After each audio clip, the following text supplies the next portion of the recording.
Welcome into the Saints Insider. Today is Wednesday, November the 19th. Zach Ewing, joined by Jeff Duncan, Rod Walker, and Matthew Paris. We're out of the bye week. We are into the second half-ish of the Saints season. There is some optimism coming out of the victory against Carolina a couple of weeks ago. And then there is the big picture. And that is what we are here to talk about today. Jeff had the chance to talk with Gayle Benson last week. Actually, it was right after we recorded our episodes during the bye week. And Gayle Benson sat down with Jeff for a good 30 minutes and kind of answered all of the tough questions that we had been hoping to ask her. I don't know that people are going to like all of the answers, but we did get them, Jeff. Yeah, look, I thought it was important for her to speak out. I think it's obviously pretty clear that they understand the fan discontent with both franchises right now struggling the way they are. And it's a pretty rare, I think, occasion for her to do that. She doesn't really speak publicly very often, and certainly not very often during the season, if ever, that I can remember her doing that. So I think it speaks to the organization understanding that they need to be out there a little more. And I think it also says something a little bit about that the organization doesn't really have a very strong, forceful voice right now on either side of the parking lot. Willie Green, before he was fired, was not he was not an alpha personality, great speaker. David Griffin was kind of that, but he's been fired. And Kellen Moore, early on in his tenure, 37 years old, that's not him. He's not Sean Payton as far as being a face of the organization. And we know Mickey Loomis never likes to speak during a season as the general manager. So somebody had to kind of step forward, and I think they felt it was incumbent upon her to do so. So whether you liked her responses or not is one thing, but the fact that she was willing to do it, and to do it with us, not or any other media outlet in town, whoever it was, and not the team, website, I think also was a smart move. Yeah, because she went on WWL and talked to Mike Haas a couple of nights before that. But as you mentioned, that's sort of Saints controlled media, and they can control the questioning and the messaging. And so I think this was important, and we have not had a chance to talk about it on the podcast since the interview came out. So we're going to do that today. First, want to let you know that Saints Insider is sponsored by Bank Plus. From small business to big business, home loans to bank anywhere technology, Bank Plus is here for New Orleans. New deposit customers can reach out today to learn about incredible rate specials. Learn more at bankplus.net. Member FDIC, equal housing lender. So Rod, I'm going to go to you and just your big picture takeaways from Gayle Benson's answers in her interview with Jeff, just overall. Yeah, well, first I just kind of repeat something that Jeff said. I mean, I've never seen her do any kind of interview like this. And normally when she talks is at an introductory press conference. She's just kind of reading something that's already been pre-written. So just to see her, get away from that I think it was a good thing to see. I think the fans need to see it, regardless if they like what she said or not. But I think the big takeaway, and I guess we'll go into specifics on this stuff, but just kind of some of her thoughts about Mickey were a little, just a little surprising, I guess, just to hear her come out and say that firing him would be ridiculous. And then on the other side, I think she went the other way with the Pelicans, like, hey, they need to win right away. And to me, it kind of was a conflict. I mean, not a conflict, but I think it was like two different messages from the same person about two franchises that are both, down. So one guy's like, oh, he's doing fine. The other like, hey, they need to win right away. So to me, that was a little, I don't know, just kind of a little contradictory to me. Yeah, and we're going to talk a little bit of Pelicans. This is obviously a Saints podcast, but Rod's actually in his car because he just went to Pelicans media availability. So it's all intertwined, of course, with Gayle Benson owning both teams. But Matt Paris, your overall take on Gayle's interview. Yeah, you got to give her credit for talking, as you guys said, but I thought it was a little tone deaf in certain parts. Specifically the messaging that, Mickey came out and said that it was going to be a rebuilding year. Did he do that? Like, no, not really. I mean, he kind of, the closest he got was acknowledging it at the pre-training camp press conference, which is an important one for him to do always. But they went into they did not go about this year intending to rebuild. They only pivoted once Derek Carr's once Derek Carr retired. When they were planning to roll it back, they said as much at the combine. They hired Kellen Moore they did not say at Kellen Moore's press conference, he's going to lead us into a new era and it's going to take multiple years. They it was definitely a balance of that they were trying to strike rather than acknowledging this is going to be a multi-year thing. We need more time. And I felt it was like a little bit revisionist of how she was trying to sell the situation that they're in. And it is a bleak situation. And I don't know. I get her points about her decision to keep Loomis, like his overall track record. But bringing up the Luke Fortner trade and mentioning that Colin Saunders just got released by the Jags the same day you're doing that, that's not what people want to hear. And some of the remarks just came off as overly prepared, almost like PR coaching points about the Luke Fortner trade specifically. So a lot of people thought it was ridiculous, and I don't know. I'm glad she did the interview, and I think she did provide clarity on certain things people were wondering about. I just thought it was a little tone deaf. Yep. Mickey used the word transition, and there was another word he used in that preseason. He didn't use the word rebuild. He used reset, but he was talking about resetting financially. Yeah. Because of Carr retiring. Said we're in a bit of a transition, but he did not say rebuild. So Right. This is the first time we've heard someone from the Saints brass say that. And maybe that's a good place to kind of start as we dig into this more specifically, Jeff. I guess it's not a surprise that Gayle Benson would defend Mickey Loomis, but this was a pretty vehement defense. She, as Matt said, she called the idea that of firing him, she called that ridiculous. She basically, had these talking points down of things he had done, some of which were 20 years ago, and others were, Derek Carr saving money in his retirement. Well, who got the Saints into that financial mess? It was Mickey Loomis. So some of it comes off as a little bit. I guess tone deaf is the right word, as Matt said. But it's not a surprise that she would back Mickey. I mean, that's always been her message. Well, I think if you look at it, say from the perspective of the last general manager they had, the Pelicans, they fired David Griffin. He did not have a Sean Payton Super Bowl on his resume, right? I mean, he'd never had that. I think where Gayle Benson's coming from is saying, yes, he has to be accountable for this downward turn after the Breeze Payton era, but he's the one that was the general manager that brought the most successful run in the franchise history. And even though she didn't come out and say it, I think it's pretty clear she's willing to give him a mulligan on what's happened since then and give him a chance to fix it. There was no ultimatum in any way said, hey, if it doesn't work out with Kellen Moore, we're moving. But I think, I could see that happening. But it sounds to me like she's willing to be, give him, another chance to rectify things after it went south with Dennis Allen. So I don't think she's saying that he's infallible, but I also think fans, maybe they know this, maybe they don't. Maybe we're, covered the team so long.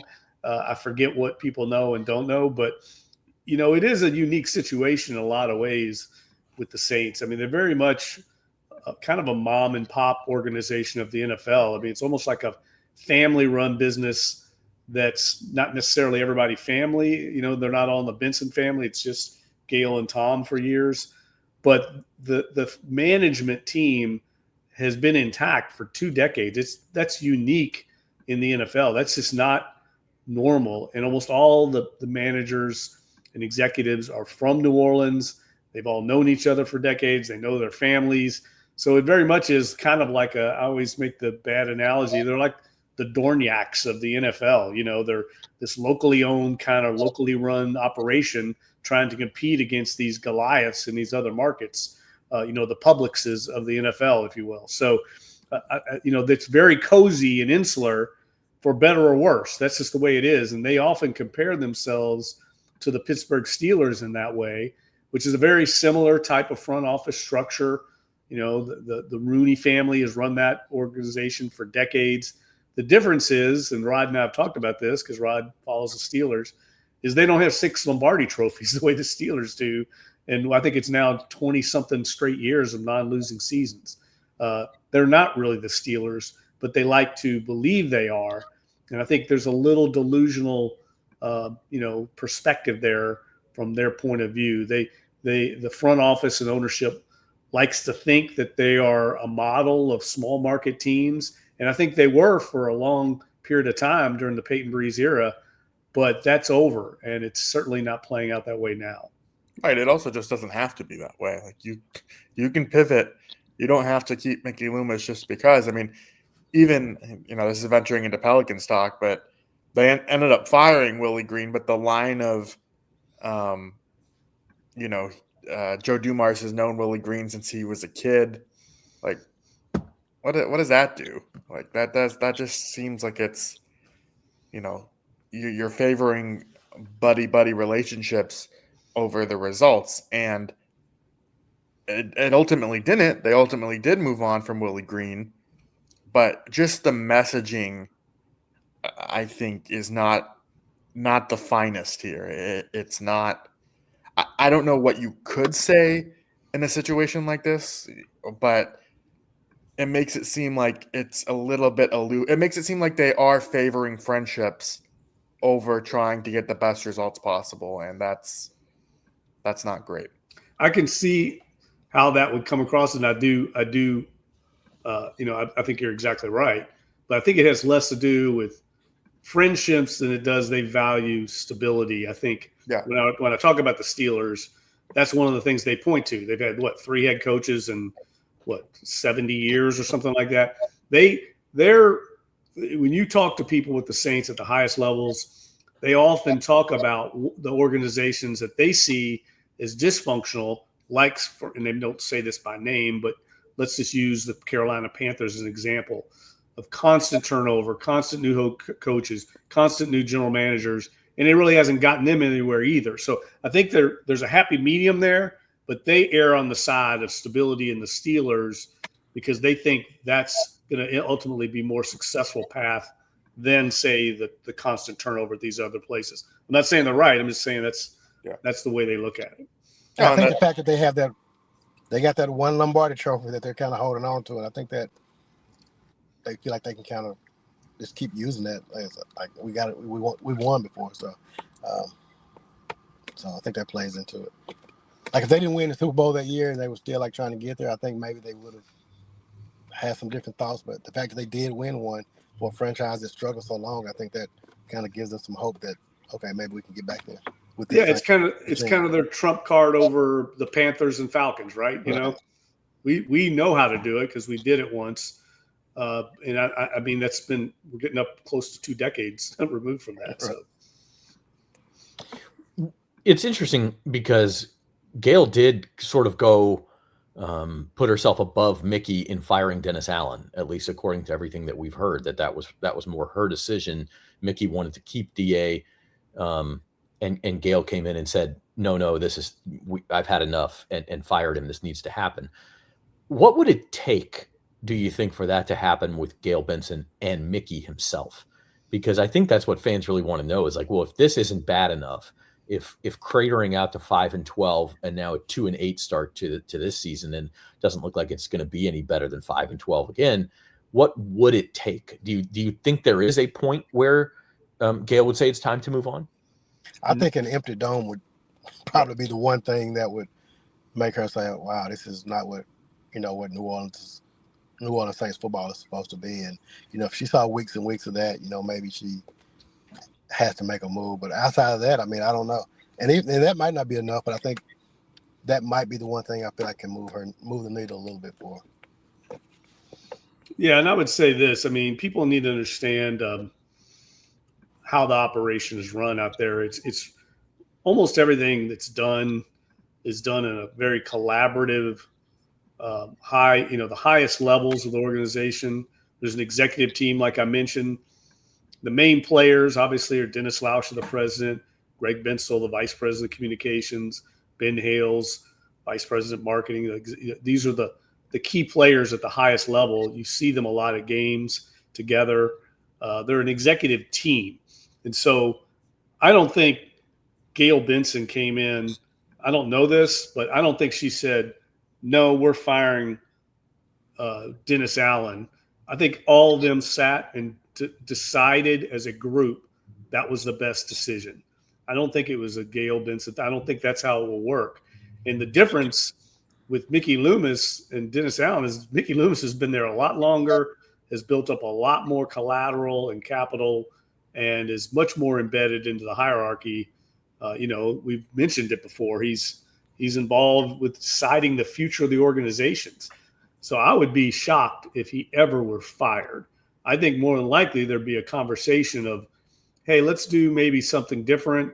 Let's move someone in, move Mickey into, kind of the same role that Rich McKay has with the Atlanta Falcons, where he's went from general manager to kind of the executive emeritus in the building. He's oversees everything, but he's not the day-to-day hands-on general manager. I could see that happening because then he's still involved. He can still decide the big picture things that are the future of the organizations, but he's not the day-to-day guy the way, say, Terry Fontenot is running things in Atlanta. I could see that happening, but I would be shocked if he's ever outright fired. Yeah, and I think just to get back to your original question, Zach, of what would it take, like, I think the things that are going well now would have to what is going well would have to fall off dramatically. So, like, Tyler Shuck, he looks somewhat promising. He'd have to be a disaster down the stretch. Kellen Moore would have to make a bunch of baffling decisions. Like, you would need stuff that would outright be obvious to question, like, Mickey Loomis's motives and his directions, because I think there still is enough of a defense there that even though they are in the spot and they've made a lot of moves that have gotten them to this spot, it still doesn't outweigh the track record to them. So you would need something that, like, would outweigh the track record, or you would just need, like, a scandal. I mean, that I don't really think that, Mickey is that type of person or whatever, but we've seen, places in the NFL that have just, like, burned down because of scandal. And, I don't think that's going to happen here, but it would be something like that. And I said no fans, but I really think what Jeff said. I mean, I really don't think even that probably wouldn't get him fired. I mean, I think they could maybe restructure things, but yeah, I wholeheartedly agree with what Jeff said about that. I don't know if that's enough to fire. So. Yeah, I mean, and that's true, and we've talked about that in the past. Is firing Mickey Loomis would shake this organization to its core, because he is so heavily involved, not just in the day-to-day operations of it, but in the very fabric of how it's run and how it will be run in the future. So that's sort of a very deep conversation. And I do find it interesting, the timing of this interview. And we didn't plan it this way, but Jeff, you went to the Saints and asked for an interview with Gayle Benson. It just so happened, okay, we were going to do it during the bye week because it's a good time to do it. It just so happened the Saints did have sort of this promising performance with their rookie quarterback right before that. And that's one thing that they can point to. Now, it's only been 1 week. If Tyler Shuck doesn't play well the last 8 weeks of the season, then that's going to go by the wayside. But he does have 7 weeks. I guess there's 7 weeks left, but he does have, this one game of data to say, well, look, maybe he will be a reason for hope going forward. So it's interesting. But connected with this is that, Gayle said, Jeff, that she has received plenty of complaints and remarks and comments about the future of the organization and how it's not going well. And she did get a little defensive with it. I mean, she said, look, and she's right about this. The NFL and the NBA are built for parity.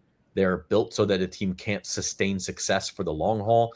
And that she does feel that frustration personally about the team's records. Now, having said that, I think that the number one response in my head is like, well, hey, that the NFL encourages parity. Maybe you should have bit the bullet and experienced this downturn and rebuilt 3 or 4 years ago instead of now.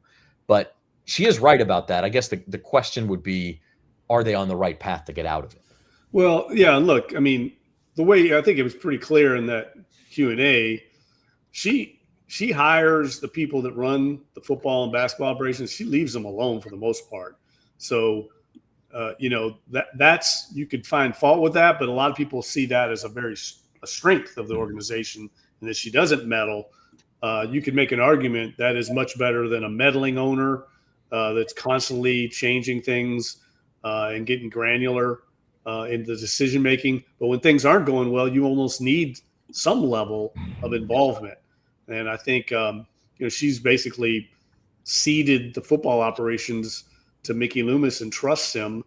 And I think she's very loyal. Obviously, as a person, you could see that in her comments, and loyal to a fault, maybe in how she becomes attached to people at the highest level. That's why I always felt like Sean Payton was such a good coach in this organization in particular, because he was very, convicted as a leader and would make strong decisions, not based maybe on loyalty, but based on what he felt was the best professional interests of the organization.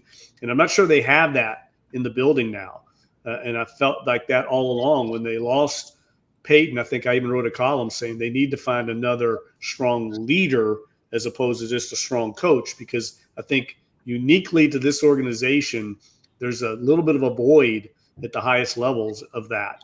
And Peyton filled that void. And when he left, they've struggled to replace it. You guys have any big picture thoughts about where this rebuild is going? If Gayle, obviously, as you said, Matt, had kind of these, it sure seemed like talking points that had been, I don't want to use the word taught, but had been coached, I guess, to her. Do you think she's right? I mean, is the rebuild going in the right direction? We'll see how they close the stretch. I mean, it's very favorable. The slate is ridiculously kind of really easy down the stretch, but people will look at the Saints on their schedule and think the same. So I think there are parts of it that are going right. I think there are other parts that, it is like, I think Kellen Moore's done a lot of right things, but there are also certain things like his in-game decision-making that you wonder, all right, is this going to be great for the long term? I think their track record of developing younger players so far is maybe the biggest difference between Kellen Moore and Dennis Allen as like a coach philosophically is, I mean, Dennis Allen's teams were in a different space, so I get him leaning on veterans, but it just feels like players are progressing a little bit more and getting better than the last coaching staff throughout the course of a season. And so, yeah, we're not going to know the answer to this until a few years from now, because rebuilding takes time, and that is something that she made apparent in her interview. Yeah, for me, I just think if you hit on the Tyler Shuck pick, which we'll have a better idea over the next few weeks, I think that's definitely a step in the right direction. I don't mean it doesn't mean it's fixed, but I think that is a good, solid building block if he ends up being the guy. If not, you're kind of back to where you were. If he's not the guy, then this time next year, you're kind of back to where you were before this season started. Yeah, I think that's right. I mean, the two most important figures in any NFL organization are the head coach and the quarterback. And the jury is out on both of them. But I mean, how much better does this situation look if the Saints had been right about Derek Carr? Maybe it's as simple as if Derek Carr had stayed healthy for all of the time he was here, we might be looking at this totally differently. They might have had a playoff run or two in there. And it's the same way if this Shuck pick works. We all look at and if the Kellen Moore pick works, by the way, we all look at the situation much more positively a year from now. So I think the jury's still out, but it is interesting. Obviously, the owner wants to be positive in public. She's not going to sit there and bemoan everything and say that it's going wrong. But it was interesting to hear her say that. And then the other thing is, like, the draft next year is important, right? They're going to have, we don't know what pick right now. I think they're sitting in the number 3 pick position. With this easy schedule, maybe that goes down a little bit if they win a few games, but they're going to have another draft haul next year. Could be really important. So I don't know. That's sort of the near term. let's take a break. And when we come back, we'll talk more long-term future of the franchise, other takeaways from the Gayle Benson interview. And then we will also talk about the week to come and the move the Saints made today. So we will be back right after this. Banking has come to a crossroads. Do you want to bank with an actual bank, with actual people? You know, one that you can walk into or drive through, get real help from a real person. Or do you want a bank that lives inside your phone? A digital bank that gives you control of your money anywhere, anytime. Well, why not both? Bank Plus, a partner in your corner, wherever that may be. Did they ask you to do the commercial too? Yeah, but they just gave me one line. Bet like a Caesar. Like, we're going to sit here and we're going to tell them how Caesar's Sportsbook is just so easy to use that you can watch and bet thousands of sports events, even some NFL games. They'll probably show us betting on our favourite players and teams at all the Vegas hotspots too. Like, we have time for that montage. I told him I couldn't do it. They couldn't afford me. All right, welcome back to the Saints Insider. Today's Wednesday, November 19th. We are brought to you by Bank Plus. And we're sitting here talking Gayle Benson interview. You can read that at NOLA.com/Saints if you haven't already. It is the interview heard around the New Orleans sports world. Gayle Benson, owner of the Saints and Pelicans, just diving into a lot of different topics with Jeff Duncan. And one of them, Jeff, she kind of dropped this at the end. You said, hey, is there anything else you want to say? And she was very clear, very vocal in saying the teams are not for sale. She acknowledged, hey, I'm 79 years old, but I'm in good health. And as long as I'm living, basically the teams are mine and they're going to stay in New Orleans. Yeah, she wanted to get that out there. And I think that was a smart move as well. There have been a lot of rumors and speculation, especially about the Pelicans, because they have an uncertain arena situation, future long-term plans with the Smoothie King Center are kind of ongoing, those negotiations. I think they're going to get settled here in the next year or so. But in the meantime, there's just been a lot of speculation nationally about the future. It feels like that never goes away. But I think the Saints removed a lot of those ideas. And then there's obviously a lot of, trolls and social media pirates out there, trying to say, sell the team. I mean, they're not going to sell this team until she dies. I mean, she said that before. Now things can always change, but right now she plans on being in charge of these teams until she can no longer do so. So I don't think that's – and she turned 79 in January, and she just wanted to make a point that she's not ready to keel over anytime soon. So all the pleas and hopes for Todd Graves to become the owner of the Saints, that's a long way off. And I do think there's some concern, Gayle could live 10, 15, even 20 more years, but there is some long-term concern after that for the future of these franchises. This is not a big market. It's not a market where you would, if you were going to start the NFL and NBA from scratch, I don't think you would put a team here anymore. So just from that financial and population aspect of it, there is some long-term concern. But I don't know, Rod, to me, when I read that, I see Gayle Benson does care. And as Jeff probably said, it's better to not have a meddlesome owner, but it's good to have one who does care and cares about the success of the teams for the community. Yeah, I mean, I think even going back to Tom, I mean, I think that was kind of, I just think she has an understanding of like what this franchise means to this city, and we know how passionate she is about this city. So I'm glad that she put it out there, because it doesn't really need to be said to people here. I think people here know that they're not going anywhere, but just to kind of quiet some of the noise that you hear nationally every time, especially whenever the Pelicans are struggling, you always hear. So I think just to kind of shut that down was good. But yeah, I think she's good putting that message out there that this team is not going anywhere. Matt, I'm going to ring the bell virtually. I need to download a bell sound. But like you've covered a team in Washington where there has been an ownership change. What does that stability do for a franchise to have an owner come out and say, no, this is going to be me and this is going to be the plan going forward?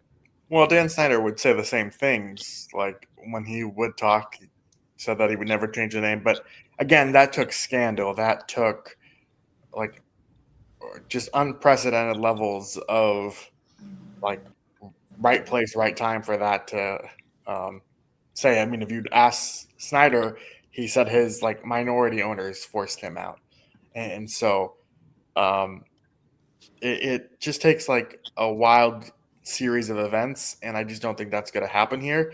And frankly, if she wants to keep the team, she should. Like, it's her it's her money now, it's her team, and I don't necessarily blame owners for wanting to keep it. It's just, what do you actually do with the franchise when you have it? It's kind of the bigger question to me anyway. And so I don't have any problems with her. And I think it was right for her to clarify that she has no interest in selling, particularly because it was, a question, at least with the Pelicans and their crowd. I mean, we heard Draymond Green say it the other night after the Warriors beat the Pelicans, of just how small the crowds are at Smoothie King right now and all that.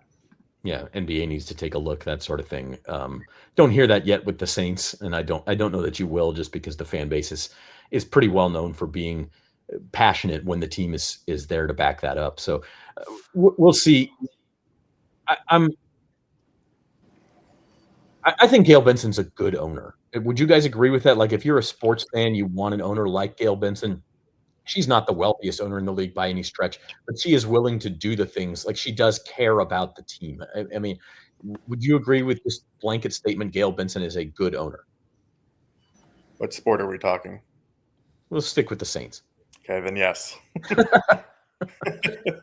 I'll save you from saying the other half of that. What about you, Rod? Yeah, look, I mean, I think she's recognized. Did we lose you, Jeff? I think we lost Rod.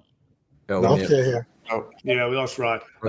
Did you? I'm here. I'll dive in. I'll dive in here. I mean, like, I think she's definitely recognized and respected as a good owner by just about everybody you talk to, for the reasons we already talked about.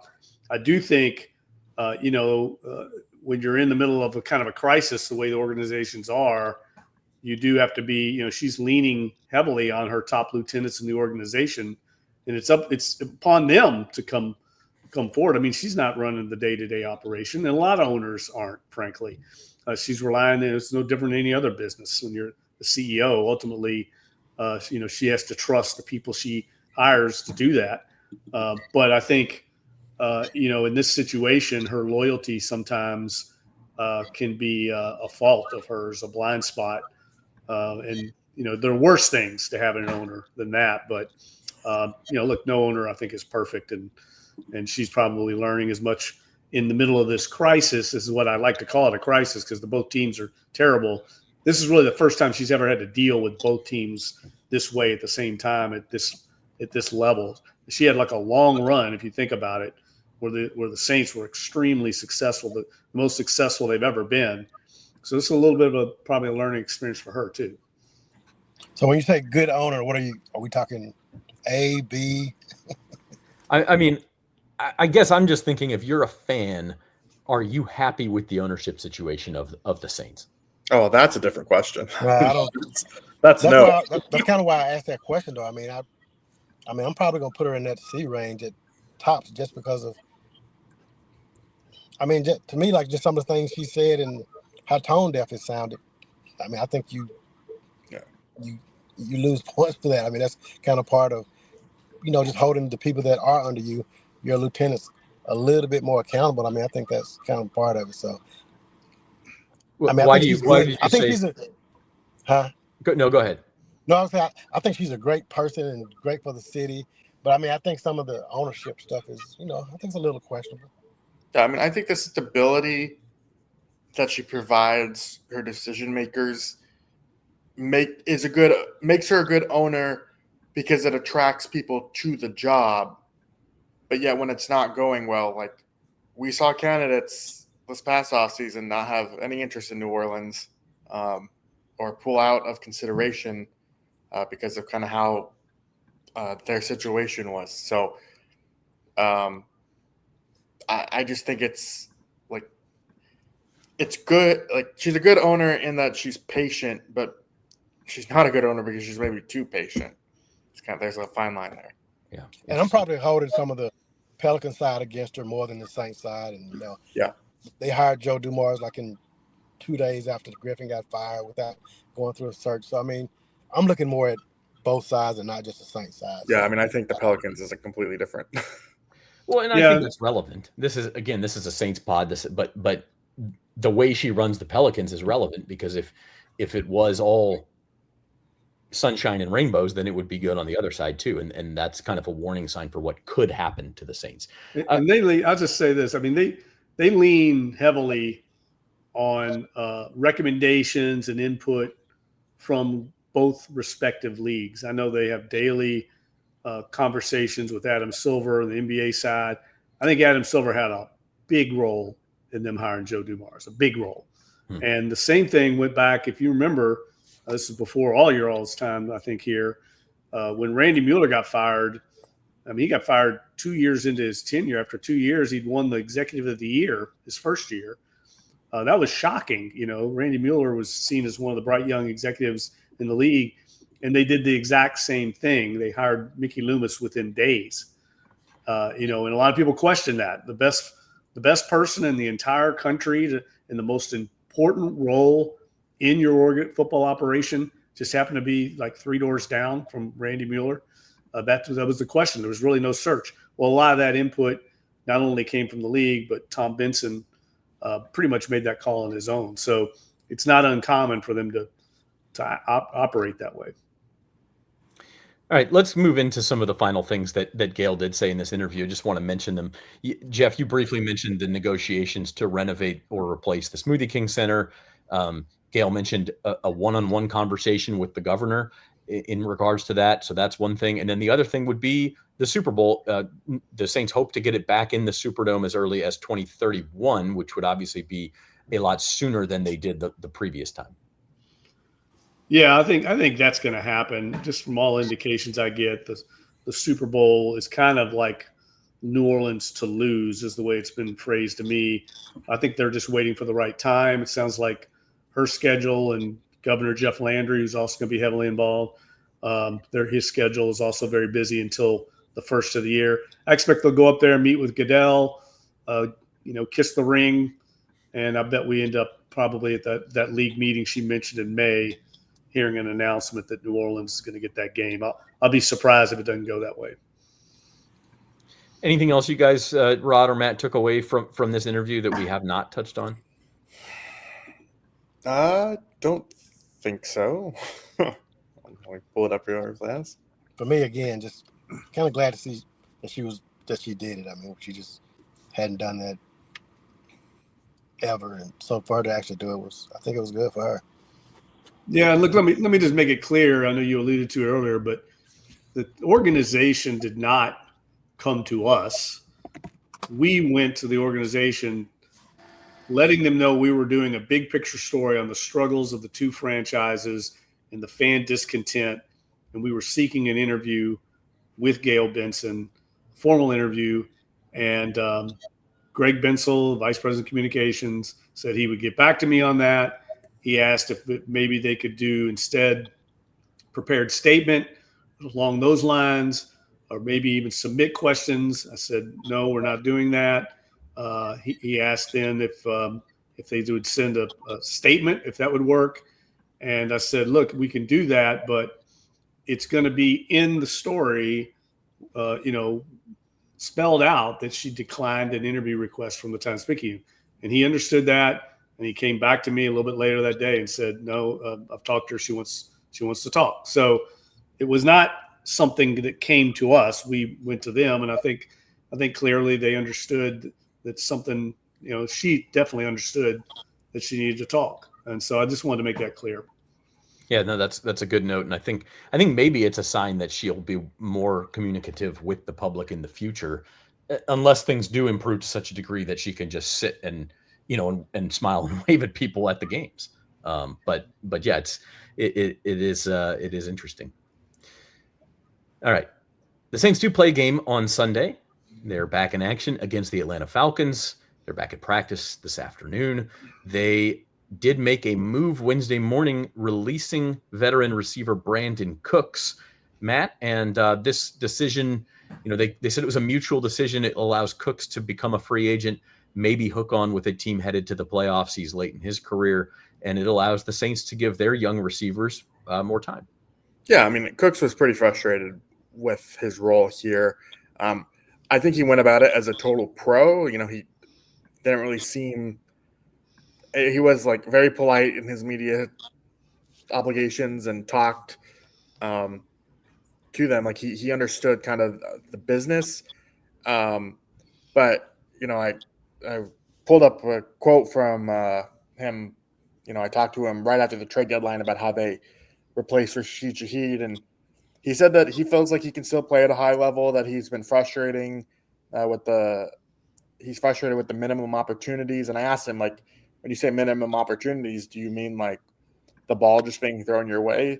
And he's like, yes, but also the play call itself, like, is designed to go to me. And, to Kellen Moore's defense, you're not always going to, dial up a play for your third receiver. But I just think this move gives now the Saints a little bit more opportunity to see if Mason Tipton, who had a really strong preseason, if he can contribute more there. They'll get the ball more, fingers crossed, to Devon Vele, who's just been completely absent, even though he played a lot last game against the Panthers. And they just have other guys that they need to address. But the Cooks reunion did not necessarily go as planned, even though I think he was actually pretty important for them from like a leadership perspective. Organized some off-season workouts with the quarterbacks and tried to do his part to really guide a young team. But eventually, he said, I'm not just a guy that's a vet that's like, oh, I'm good, I'm just glad to be playing football. He wants to be involved. It's not often that you see a team captain in the part ways with his team, I guess, during the season, but it happened, and it's kind of the second time in his career he's been in New Orleans and wasn't really happy about the number of catches he got. So I was a little surprised by the move. I mean, I just didn't, I thought he'd, make it through the season, but I understand it on both sides. So Matt mentioned Mason Tipton. I think, that's they have a guy. Production wise, you don't lose anything with Brandon Cooks leaving, so I'm okay with that move this morning. And didn't Tyler Lockett do something very similar to this in Tennessee just recently? I know he ended up with the Raiders, which is a whole lot better, but it felt like similar kind of thing. A veteran guy that didn't want to be a part of like a massive rebuild, and so they kind of mutually decide to part ways. But it is interesting. I mean, he had to know this. Maybe he didn't, but he had to know. I mean, Mickey Loomis said it was going to be a rebuilding year, right? Right, Matt? Everybody knew that when he came here. But not a surprise. I guess the one question you have is, who's the leader now in that wide receiver room? Is it Chris Olave? Is he the elder statesman? I mean, they don't really have one. Yeah. He's the only one with a track record. Yeah. I think there's big picture questions here too, right? Like, why did you bring him back? Maybe it was for some leadership, and maybe the Saints thought they were going to be a little bit better than this, and now they're willing to kind of cut bait on the guy. I don't know, but it does. I think it in some ways sets up these final 7 weeks. This is going to be an audition for a lot of guys, starting with Tyler Shuck, but moving on to a lot of other positions too. Yeah, the 2-year deal aspect of Brandon Cooks was don't know if that one was needed. Yeah, that's a good point. Why did they sign up for 2? Yeah, that's a good point. And look, Cook, I mean, that's how the Saints have always operated. They always want one veteran leader over each position group. They want a veteran voice in the room. They've done that forever. A lot of teams do that, and that's the role he was here to fill. I just was surprised he had to know that. I mean, he didn't catch a lot of balls last year in Dallas, so I don't think in this stage of his career he's going to get anywhere. He's going to get a whole lot more action than he got here. All right. I already had a Commanders reporter text me about him to see if Dan Quinn go reunite there. Well, they could use him, but again, that's not a situation that's going to wind up in the playoffs if that's what Cooks. But hey, he has to go through waivers. I mean, that's the thing. Yeah. So the worst teams have a chance to claim him first, of course. Okay, well, that is going to do it for us today. We will be back on Friday in studio with another Saints Insider. Promise that one will be more football focused. We will talk about Saints versus Falcons and what we are looking for from this team that's getting younger and younger. What in the world? What do we have? I'm ready to go to Paris. I know we're not talking about that. Oh, we forgot to mention that. The Saints are headed to Paris. Hooray. I expect you to cover the game in that hat. You better cover the game, dude, in that hat.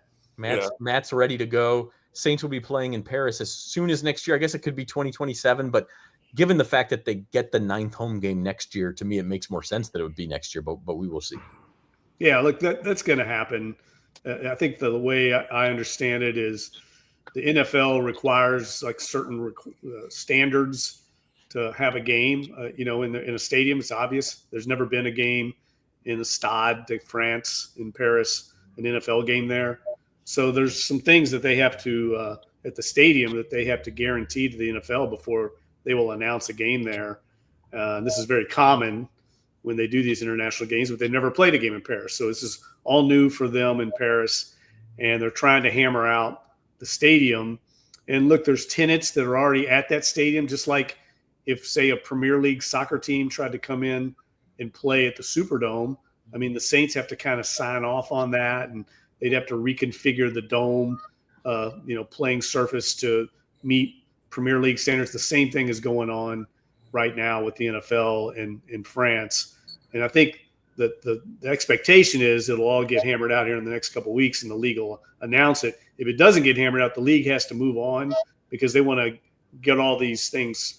It takes a long time to plan one of those games around those busy schedules, and they would just probably push it back a year to 27. But the way the league is going, try and explain this to some fans on social media. They're upset with the Saints. It's really a league-driven initiative.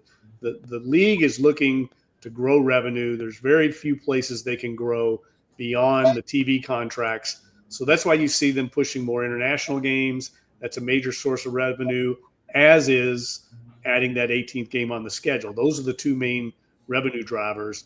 And they're eventually going to get to the goal. The goal of the NFL is to get to 16 games a year. We'll add that up. That's 32 teams. So everyone's eventually going to play one game a year internationally. That'll probably happen once they go to the 18-game schedule. But it's going to happen where you're playing one game a year internationally. That's how they're going to make this a global sport. So I know people are upset losing a home game. I get it, but it's really more of a league-driven thing than it is a Saints-driven thing. Wonder if they're going to help the newspapers pay to send all their writers all over the globe. Probably not. Yeah, probably not. All right, we'll figure that out. Maybe click the like button and tell us about tell your friends. Donate here in my beret. Every little penny helps. Send our guys to Paris so we can cover the team next year. All right, for Matthew Paris, Jeff Duncan, and Rod Walker, I'm Zach Ewing. This has been the Saints Insider. Keep it locked to NOLA.com/Saints, and we will see you for a new episode on Friday.